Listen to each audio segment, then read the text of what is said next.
नमस्कार दोस्तों, स्वागत है आप आज फिर आप लोगों का हमारे डिजिटल प्लेटफॉर्म एमएसडी लक्ष्य में। दोस्तों, आज का मेरा वीडियो ज्यादा बड़ा नहीं है, मेरा एक छोटा सा वीडियो है एक बड़े टॉपिक को लेकर के। जी हाँ, छोटा टॉपिक, बड़ा आपका डाउट।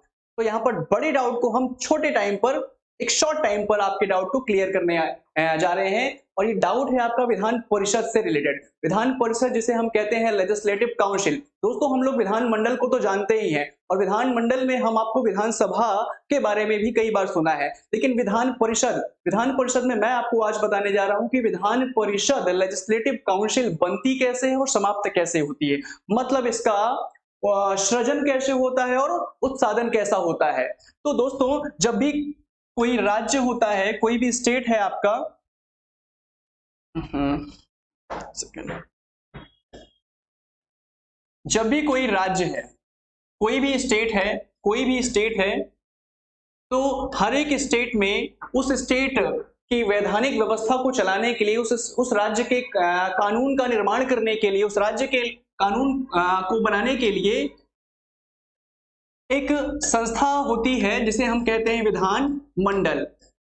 और इस विधान मंडल में दो चीजें होती हैं, एक जिसे हम कहते हैं विधान सभा, आप सभी लोग विधानसभा से परिचित हैं, और दूसरा है आपका विधान परिषद। Legislative council. तो दोस्तों, मैं आज आप लोग को विधान परिषद के बारे में बताने जा रहा हूं। दोस्तों, विधान मंडल में विधानसभा तो होगी ही होगी, ये अनिवार्य है, किंतु जरूरी नहीं है कि विधान परिषद हो।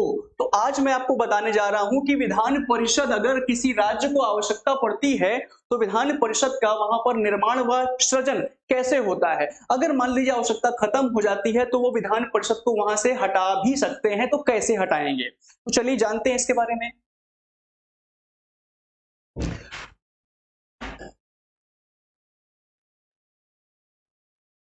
Vidhan Parishad, legislative council.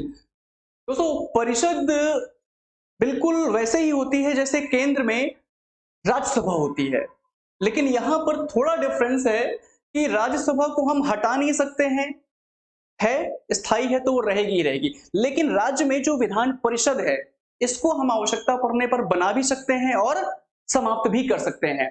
तो याद रखिएगा दोस्तों, बनाने और समाप्त करने दोनों की प्रोसेस सेम है, दोनों की प्रक्रिया सेम है। जैसे मान लीजिए हमारा मध्य प्रदेश, तो हमारे मध्य प्रदेश में विधान परिषद नहीं है, हमारे मध्य प्रदेश में सारे वैधानिक कार्य किसके द्वारा किए जाते हैं, ये विधानसभा के द्वारा किए जाते हैं, किंतु विधान परिषद नहीं है। तो अगर मान लीजिए मध्य प्रदेश में विधान परिषद को बनाना है, तो विधान परिषद को बनाने के लिए क्या करना पड़ेगा दोस्तों। विधान परिषद को बनाने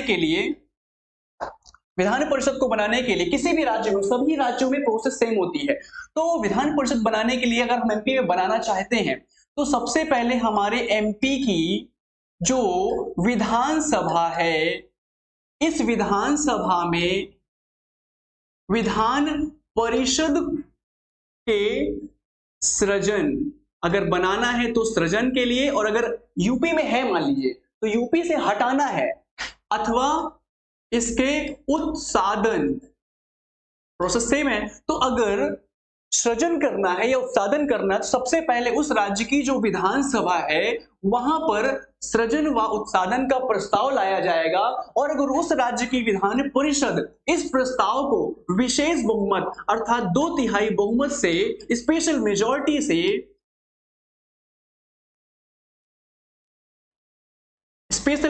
से पास कर देती है प्रस्ताव, और इसके बाद इस प्रस्ताव को संसद में भेजा जाएगा, पार्लियामेंट में भेजा जाएगा, और संसद में यह प्रस्ताव संसद के द्वारा सामान्य बहुमत से साधारण बहुमत से अगर संसद इसको स्वीकृति दे देती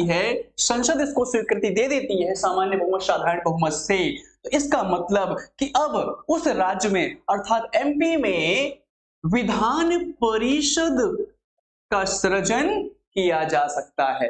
अर्थात इस परिस्थिति में अब हम मध्य प्रदेश में भी विधान परिषद का सृजन या निर्माण कर सकते हैं। तो जिस प्रकार से हम बनाने की प्रोसेस बताई मैंने आपको, तो हटाने की भी प्रक्रिया यही है कि अगर कहीं से हटाना है, समाप्त करना है, विधान परिषद की आवश्यकता नहीं है, तो हटाने की प्रोसेस भी सेम ही फॉलो होगी। तो इसका मतलब आपने देखा कि विधान परिषद को बनाने या समाप्त करने से संबंधित अंतिम शक्ति किसके पास है? तो अंतिम शक्ति आपने देखा कि फाइनली किसके पास है? संसद के पास। तो प्रक्रिया शुरू होगी उस राज्य की विधानसभा में और फाइनली डिसीजन कौन लेगा?